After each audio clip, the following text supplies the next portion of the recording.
Hola jóvenes, ¿qué tal? Hoy día vamos a trabajar el tema de las transformaciones isométricas para los muchachos de LEAD Chile en el sector de matemáticas. Eh, Fíjense que las transformaciones isométricas tienen que ver con, eh, de alguna forma, mover figuras de tal manera que su forma original no se altere en nada. Pues que acá la definición dice que la palabra isometría significa igual medida. Por lo tanto, este tipo de transformación, uno, no altera la forma ni el tamaño de la figura original, por lo tanto lo que se obtiene es una figura congruente, una figura de la misma medida, y además solo cambia la posición, que puede ser la orientación o el sentido de esto. ¿Ya? Ojo, no se va a cambiar ni la forma, ni el tamaño, ni nada de la figura, solo cambia la posición original, la orientación o el sentido en el que está, nada más. Entonces, los tipos de transformaciones isométricas que existen son los siguientes. Uno, la simetría o reflexión. Y esta se puede considerar una simetría como aquel movimiento que aplicado a una figura geométrica produce el efecto de un espejo, es decir, refleja la figura. O sea, lo que se llama, hay un eje de simetría. O sea, en realidad, cuando hablamos de la simetría o de las reflexiones tenemos dos situaciones, en realidad.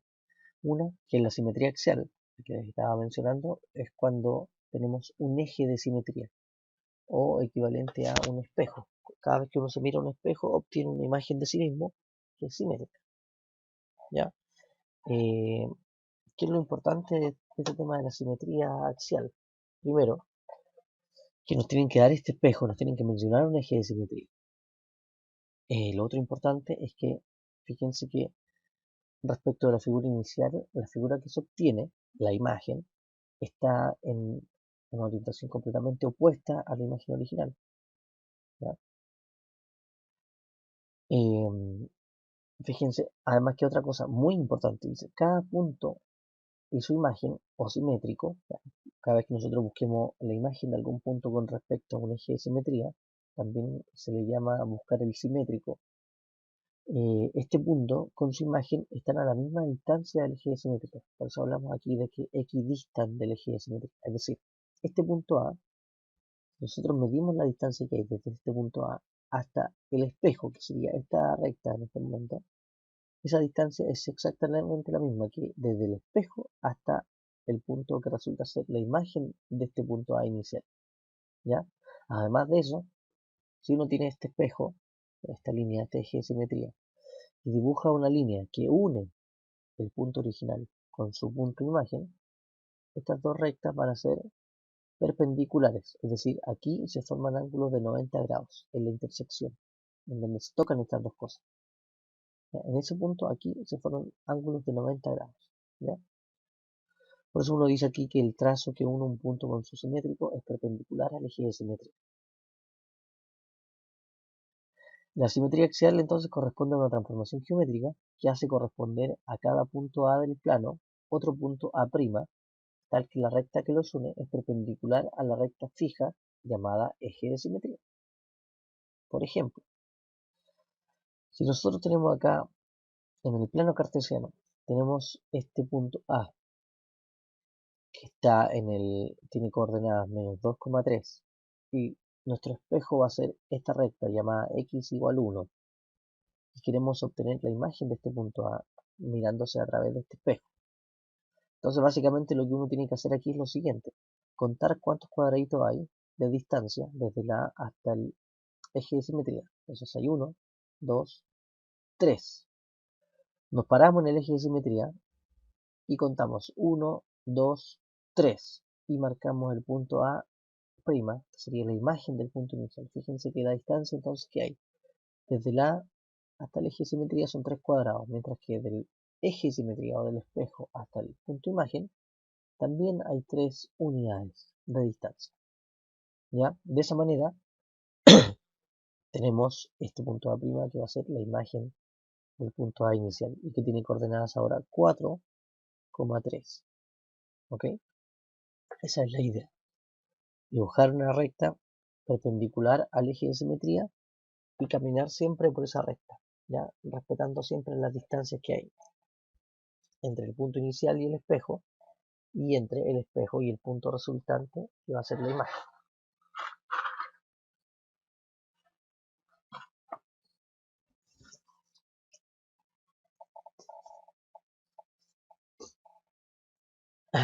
Entonces, ahora tenemos la otra asimetría que se llama simetría central. En esta simetría lo que tenemos es una reflexión, por decirlo así, con respecto a un punto. Hay un punto simétrico, un punto de simetría o un centro de simetría. ¿Ya? La idea es más o menos la misma que la anterior. Es decir, si yo quiero, por ejemplo, reflejar este punto A con respecto a nuestro centro de simetría, lo que hacemos es unir este punto A con el centro, dibujar una línea y extenderla. Luego de eso, lo que vamos a hacer es copiar las distancias. La distancia desde A hasta O tiene que ser la misma que la distancia desde O hasta la imagen. Ahora no tiene que ser perpendicular porque como tenemos un punto, no se puede formar un ángulo de 90.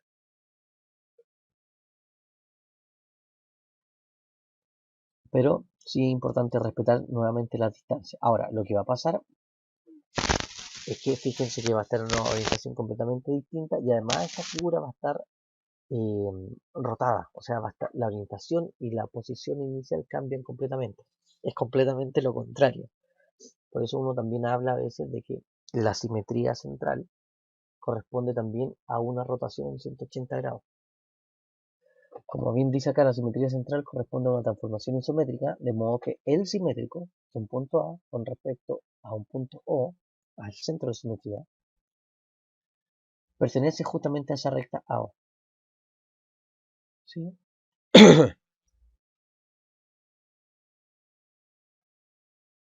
Aquí tenemos varias situaciones. Por ejemplo, el punto A, ahí está nuestro centro de simetría. Formamos una recta que una A con O. Mantenemos la distancia. O sea, perdón, la estiramos. Copiamos las distancias que son 1, 2, 3, 4 cuadrados. Y para el otro lado lo mismo. 1, 2, 3, 4 cuadrados. Otro punto B, lo unimos, proyectamos la línea, copiamos la distancia, ¿cierto? Y la copiamos del otro lado de la línea, del otro lado del centro. Lo mismo acá con el punto C. Tomamos el punto C, lo unimos con O, estirando la línea. Copiamos esa distancia desde C hasta O hacia el otro lado, desde O hasta C'. Y tenemos nuestro punto simétrico. Entonces, en una simetría central, el centro de rotación es el punto medio del trazo que une el punto, un punto que queremos en el fondo reflejar con su simétrico. Estamos diciendo esto, que este, el centro de simetría es justo en la mitad de esta recta A'. O sea, ¿por qué? Porque las distancias se respetan. La distancia de A hasta O es la misma distancia desde O hasta A'. Ahora, una observación importante, lo que yo ya mencionaba, es que una simetría central equivale también a una rotación en torno al centro de simetría con un ángulo de 180 grados. ¿Ya? Eso también es válido hablar en esos términos.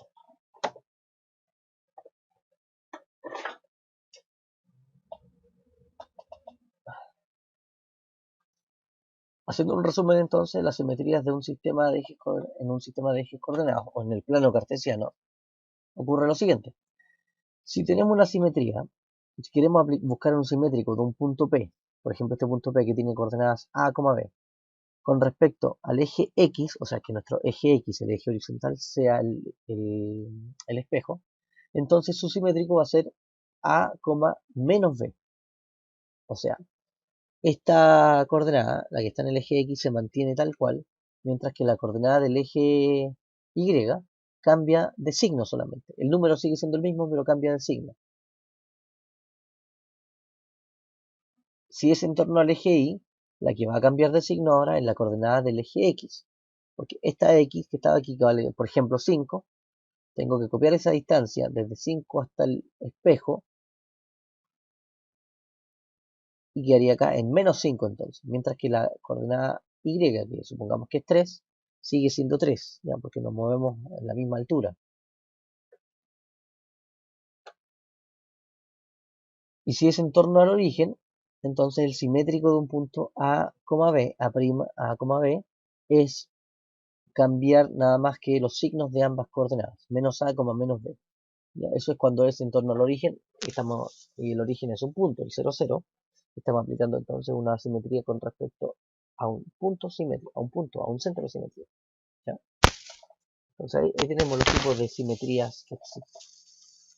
Simetría central con respecto a un punto, simetría axial con respecto a una recta o a un eje, a un espejo. La segunda transformación isométrica que tenemos es la traslación. Y dice que se puede considerar una traslación como el movimiento que se hace al deslizar una figura en línea recta manteniendo su forma y su tamaño. Una traslación entonces en el plano corresponde a una aplicación de un vector de traslación llamado t, a, b, que transforma un punto x, y en otro punto x más a, y más b. ¿Qué estamos diciendo acá?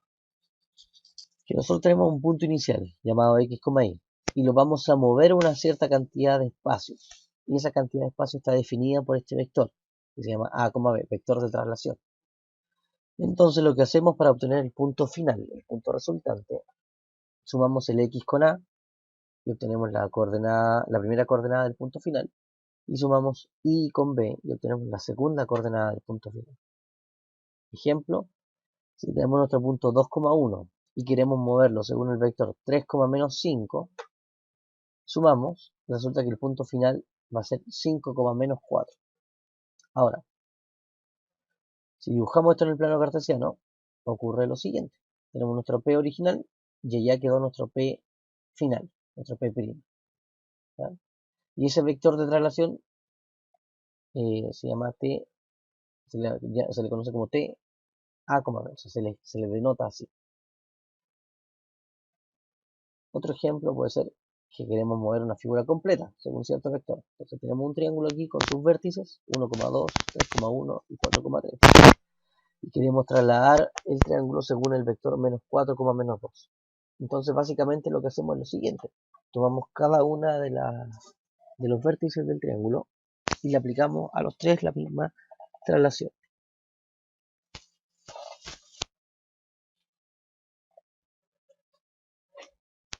Ya entonces a los tres le aplicamos la misma traslación de tal forma que obtenemos los tres puntos finales.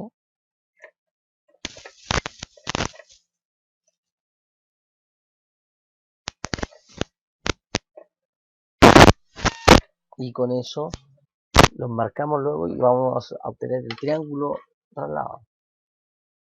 Ahora, ojo con esto también. Esto es fundamental. Que el vector de traslación t menos 4,2 tenga esos números nos dice lo siguiente. Siempre la primera componente del vector nos dice que nos tenemos que mover de forma horizontal, derecha o izquierda. Si este número es negativo, nos tenemos que mover hacia la izquierda, la cantidad de espacios que nos indica. Como es menos 4, aquí tenemos que movernos 4 espacios hacia la izquierda. Posteriormente, en la segunda coordenada nos indica movimiento vertical, hacia arriba o hacia abajo. Si el número es positivo, nos movemos en este caso 2 unidades hacia arriba. Si el número fuese negativo, nos movemos la cantidad de unidades que nos indique hacia abajo.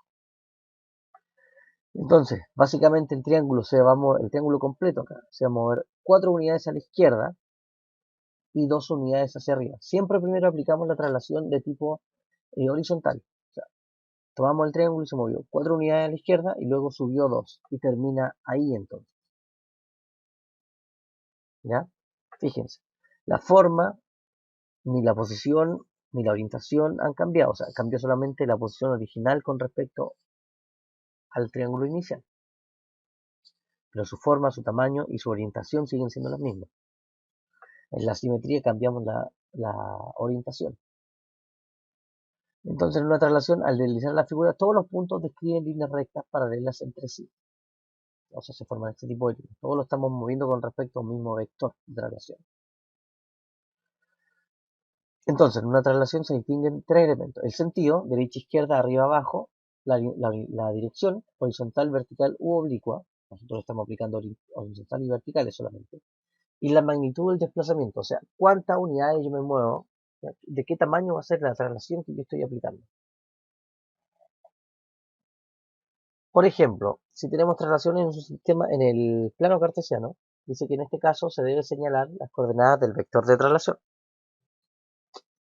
Estas son un par ordenado de números x, y o a, b, como le habíamos puesto el vector inicialmente, donde x representa el desplazamiento horizontal, como lo habíamos mencionado, y representa el desplazamiento vertical, hacia arriba o hacia abajo.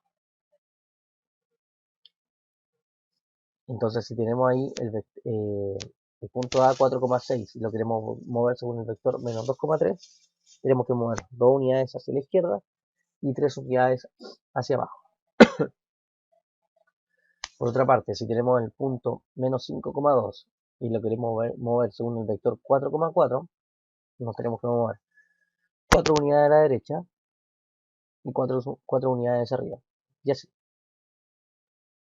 ¿Ok? Como dijimos, la abscisa o el eje X, desplazamiento horizontal, hacia la derecha si es positivo, hacia la izquierda si es negativo. En la ordenada o el eje Y, el movimiento es hacia arriba si es positivo, negativo si es hacia abajo. Perdón, negativo entonces indica hacia abajo. Por último, tenemos el movimiento de rotación, que corresponde a un movimiento circular con respecto a un centro de rotación y un ángulo. En una rotación es el movimiento, es el movimiento que se efectúa al girar una figura en torno a un cierto punto. Ese punto es el centro de rotación. ¿Ya? Este movimiento mantiene la forma y el tamaño de la figura, por supuesto. Los tres tipos de movimientos o de transformaciones isométricas mantienen forma y tamaño. Entonces, eso es lo que queremos hacer.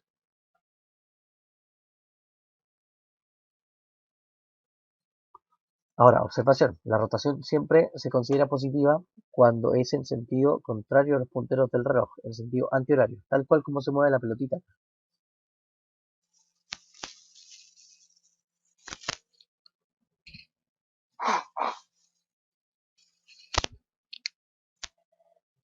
¿Ya? O sea, tal cual como se movió la pelotita, ese es el tipo de rotación positiva. Si se mueve en sentido contrario, la rotación negativa. ¿Qué tenemos que identificar en una rotación entonces? Primero, el punto de rotación, a través de quién vamos a girar. La magnitud de la rotación, o sea, cuántos grados vamos a girar. Y por último, el sentido del giro, o sea, si es positivo, antihorario, o si es negativo, en sentido horario. Entonces, fíjense que nosotros vamos a rotar un punto en ciertos ángulos solamente, no vamos a trabajar con ángulos específicos ni muy detallados. Vamos a trabajar con tres tipos, ángulo de 90, 180 y 270 grados. 360 no es necesario nombrarlo porque en el fondo cuando un punto rota 360 grados, este punto vuelve a su posición original, ¿ya? O sea, dio una vuelta completa. Entonces, es importante aprenderse solamente esta tabla. Si yo tengo un punto cualquiera, x, y, y lo rotamos en sentido antihorario, de forma positiva entonces, 90 grados, fíjense que los números cambian de posición y el primero, que ahora va a ser el y, además cambia de signo. Si la rotación es en 180 grados, ambos permanecen en el mismo lugar, pero ambos cambian de signo. Si la rotación es en 270, cambian de posición, pero ahora el segundo, que ahora es el x, va a cambiar de signo. Por ejemplo, si tenemos el punto 5,-8, vamos a cambiar de posición en el 90 grados, 8,5, y como era menos 8 inicialmente y cambia de signo, pasa a ser 8 positivo. En 180 grados ambos van a cambiar de signo, perdón. Entonces el 5 pasa a ser negativo y el 8 pasa a ser positivo. En 270 vuelvo a cambiar el orden, pero ahora es el X, el 5, quien va a cambiar de signo. ¿Ya? Eso es lo que hay que aprender. Esa tablita.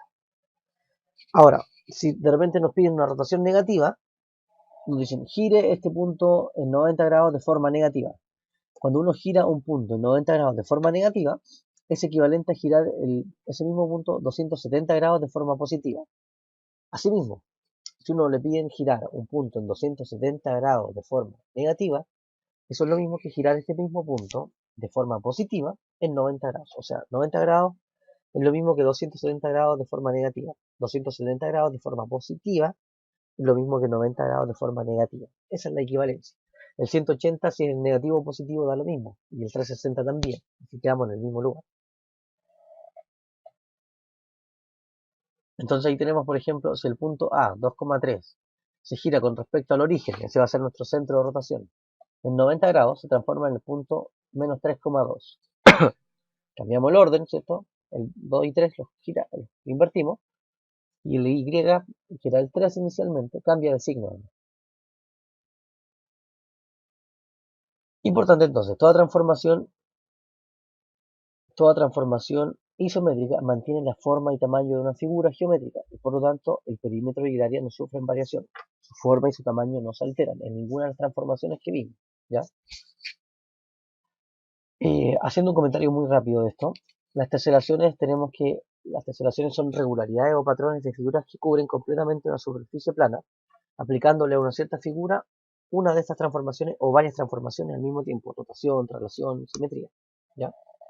Ahí tenemos distintos casos, sobre todo en el arte, que se ven muchas figuras. Y las teselaciones se aplican solamente con ciertos polígonos regulares, con ciertas figuras geométricas que tienen todos los lados de la misma medida. Por ejemplo, un triángulo equilátero. Puede ser también un cuadrado y podría ser también un hexágono regular.